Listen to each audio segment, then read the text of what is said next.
पलूस की ज़िंदगी से हम क्या सीख सकते हैं? यीशु मसीह के बाद पलूस नए अहदनामा के अहम किरदारों में से एक हैं। अमाल की किताब में हम पलूस के बारे में बहुत कुछ पढ़ते हैं और उसने मुख्तलिफ़ कलीसियाओं और अफराद को ख़त लिखे जो बाइबल में हमें सौंपे गए हैं। तो आइए देखते हैं कि ये आदमी कौन थे और हम इनकी ज़िंदगी की कहानी से क्या सीख सकते हैं। मैं अपने तमाम दोस्तों को बाइबल स्टडी चैनल में वेलकम कहता हूं। मेरा नाम नासिर जॉन है। वीडियो में आगे बढ़ने से पहले मैं चाहता हूं कि तमाम दोस्त बाइबल स्टडी चैनल को सब्सक्राइब कर लें और साथ में बेल आइकन को भी प्रेस कर दें ताकि आने वाले तमाम वीडियोस के नोटिफिकेशन जो हैं वो आपको मिलते रहें। अब हम देखते हैं कि पलूस का तारीखी पस मंज़र क्या है। पलूस रसूल एक यहूदी था जो पहली सदी ईस्वी में रहता था। वो एक जवान आदमी था जब यीशु मसीह जिंदा थे और मर गए और दोबारा जी उठे, लेकिन वो यकीनी तौर पर पहले यीशु मसीह का पैरोकार नहीं था।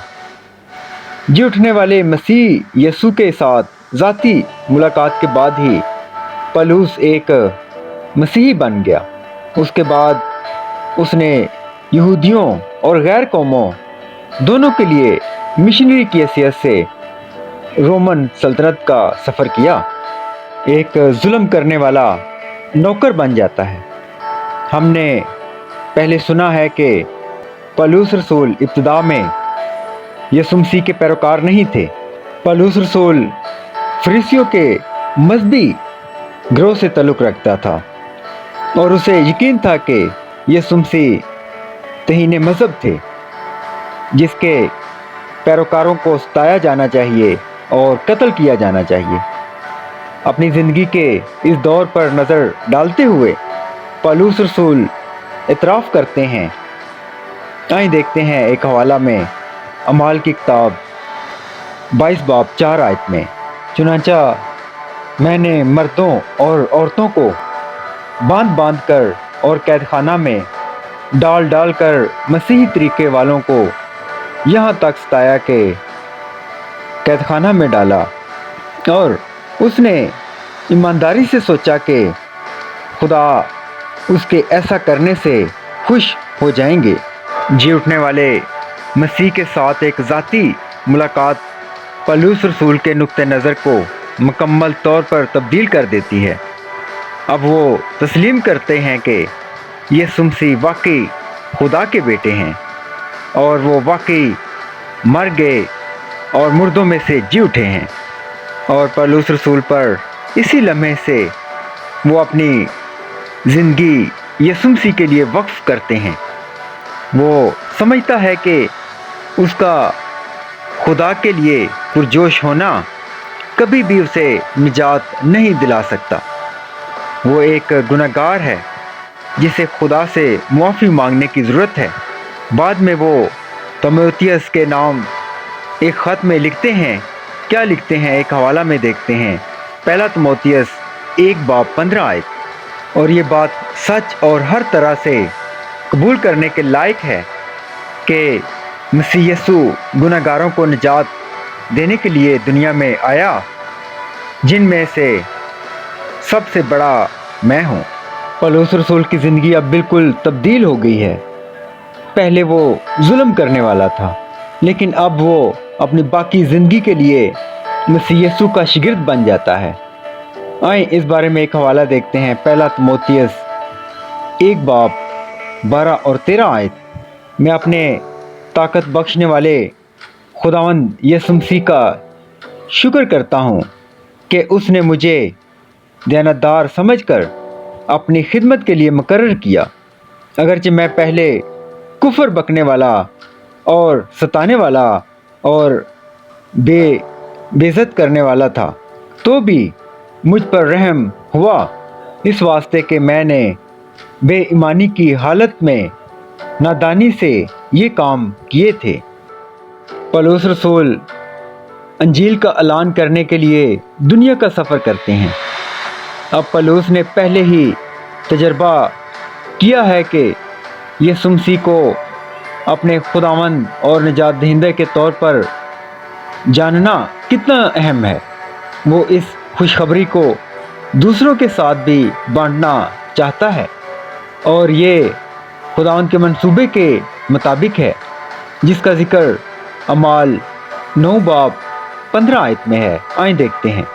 مگر خداوند نے اس سے کہا کہ تو جا، کیونکہ یہ قوموں، بادشاہوں اور بنی اسرائیل پر میرا نام ظاہر کرنے کا میرا چنا ہوا وسیلہ ہے۔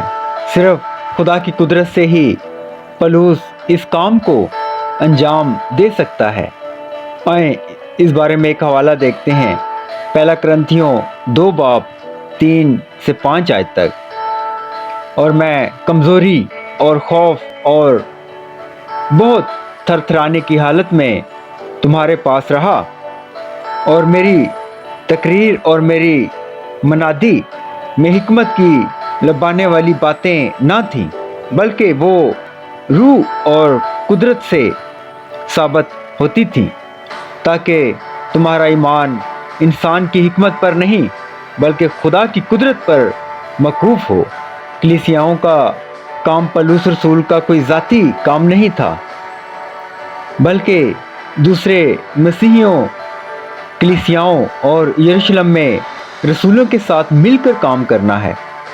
مختلف کلیسیاؤں کا سفر کرتا ہے اور ان میں انجیل کی منادی کرتا ہے، نئے چرچز کی یا کلیسیاؤں کی بنیاد رکھتا ہے، اور تربیت، حوصلہ افزائی اور نصیحت کے لیے ان نئے مسیحیوں کے ساتھ رابطے میں رہتا ہے۔ پولس رسول بہت سی مشکلات برداشت کرتے ہیں۔ وہ جہاں کہیں بھی انجیل کی منادی کرتے ہیں، شیطان ان پر حملہ کرنے کی کوشش کرتا ہے۔ پولس کا تجربہ ہے کہ اسے بہت سی مشکلات کا سامنا کرنا پڑا ہے، جس کا ذکر انہوں نے دوسرے کرنتھیوں 11 باب 23 سے 27 آیت میں کیا ہے۔ آئیں دیکھتے ہیں۔ کیا وہی مسیح کے خادم ہیں؟ میرا یہ کہنا دیوانگی ہے۔ میں زیادہ تر ہوں، محنتوں میں زیادہ، قید میں زیادہ، کوڑے خانے میں حد سے زیادہ، بارہا موت کے خطروں میں رہا ہوں۔ میں نے یہودیوں سے 5 بار ایک کم 40 کوڑے کھائے، 3 بار بید لگے، 1 بار سنسار کیا گیا، 3 بار جہاز ٹوٹنے کی بلا میں پڑا، 1 رات دن سمندر میں کاٹا۔ میں بارہا سفر میں، دریاؤں کے خطروں میں، ڈاکوؤں کے خطروں میں، اپنی قوم سے خطروں میں، غیر قوم سے خطروں میں، شہر کے خطروں میں، بیابان کے خطروں میں، سمندر کے خطروں میں، چھوٹے بھائیوں کے خطروں میں، محنت اور مشقت میں، بارہا بیداری کی حالت میں، بھوک اور پیاس کی مصیبت میں، بارہا فاقہ کشی میں، سردی اور ننگا پن کی حالت میں رہا ہوں۔ یہ سب کچھ پولس رسول کو یسوع مسیح کے نام کی خاطر برداشت کرنا پڑا ہے، جس کا ذکر اعمال 9 باب 16 آیت میں ہے۔ مشکلات کی اس آیت کو پڑھتے ہوئے ایسا لگتا ہے کہ کوئی بھی ایسے حالات میں ثابت قدم نہیں رہ سکتا، لیکن پولس رسول یہ سب کچھ خود ہی نہیں سنبھال سکتے تھے۔ آئیں اس بارے میں ایک حوالہ دیکھتے ہیں۔ فلپیوں 4 باب 13 آیت، جو مجھے طاقت بخشتا ہے اس میں سب کچھ کر سکتا ہوں، یعنی کہ یہ سب کچھ یسوع مسیح کے وسیلہ سے ممکن ہوا ہے۔ پولس رسول یسوع مسیح کے ساتھ رہنے کو ترستے رہتے ہیں، اگرچہ پولس رسول گواہی دیتے ہیں کہ میں یسوع مسیح کے ساتھ مصلوب کیا گیا ہوں۔ آئیں اس بارے میں ایک حوالہ دیکھتے ہیں۔ غلاطیوں 2 باب 20 آیت، میں یسوع کے ساتھ مصلوب ہوا ہوں، اور اب میں زندہ نہ رہا بلکہ مسیح مجھ میں زندہ ہے، اور میں جو اب جسم میں زندگی گزارتا ہوں تو खुदा के बेटे पर ईमान लाने से गुजारता हूँ, जिसने मुझसे मोहब्बत रखी और अपने आप को मेरे लिए मौत के हवाले कर दिया। इसके बावजूद वो गुनाह के साथ जदोजहद करते हैं। आए एक हवाला में देखते हैं, रोमियो 7 बाब 19 आयत। चुनांचा जिस नेकी का इरादा करता हूँ वो तो नहीं करता, मगर जिस बदी का इरादा नहीं करता उसे कर लेता हूँ। वो अपनी पूरी ज़िंदगी खुदा के लिए वक्फ करना चाहता है, लेकिन उसे कमज़ोरी का सामना करना पड़ता है। लेकिन पौलुस रसूल हार नहीं मानते। उसकी अपनी नाकामियों और मुश्किलातों ने उसे हमेशा के लिए यीशु मसीह के साथ जोड़े रखा। पौलुस रसूल अपनी ज़िंदगी के आखिर में गवाही देते हैं, जिसका जिक्र 2 तीमुथियुस 4 बाब 7 और 8 आयत में है। आइए देखते हैं। मैं अच्छी कुश्ती लड़ चुका, मैंने दौड़ को ख़त्म कर लिया, मैंने ईमान को महफूज रखा। आइंदा के लिए मेरे वास्ते रास्तबाजी का वो ताज रखा हुआ है जो आदल मुनसफ यानी खुदावंद मुझे उस दिन देगा, और सिर्फ मुझे ही नहीं बल्कि उन सब को भी जो उसके ज़हूर के आरज़ूमंद हैं। बिलाखिर पौलुस रसूल की निजात उसके अच्छे कामों की वजह से नहीं है, या एक कलीसिया बनाने की कामयाबी पर नहीं है, या किसी और चीज़ पर जो उसने अपनी ज़िंदगी में हासिल की है। वो सिर्फ़ और सिर्फ यीशु मसीह पर ईमान रखने की वजह से निजात पाए हैं। अब आखिर में हम देखते हैं कि पौलुस रसूल की ज़िंदगी से हमारे लिए क्या सबक है। एक सच्चा मसीही बनना आपकी ज़िंदगी में मामूली काम नहीं है, ये इंतहाई अहमियत का हामिल है और हर चीज़ को बदल देता है। पौलुस रसूल की ज़िंदगी में ये बहुत वाज़ेह तौर पर नज़र आता है, क्योंकि उसकी पुरानी ज़िंदगी नई ज़िंदगी से बिल्कुल बरअक्स है, यानी कि पुरानी ज़िंदगी से बिल्कुल तब्दील है।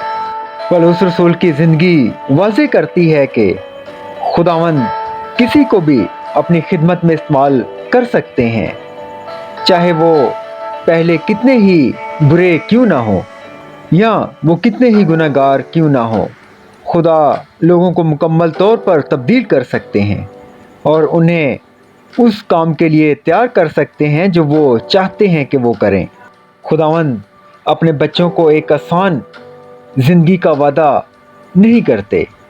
पौलुस रसूल की ज़िंदगी आसान नहीं थी, लेकिन खुदावंद हर हाल में हमारे साथ रहने का वादा करते हैं, जैसा कि उन्होंने पौलुस रसूल के साथ किया था।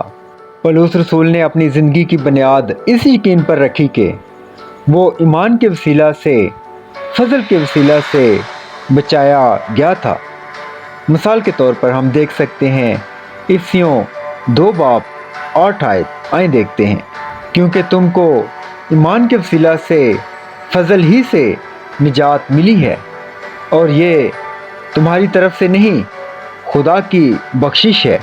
अब यहाँ पर सोचने की बात ये है कि क्या ये ईमान हमारी ज़िंदगी की भी बुनियाद है। Thank you all.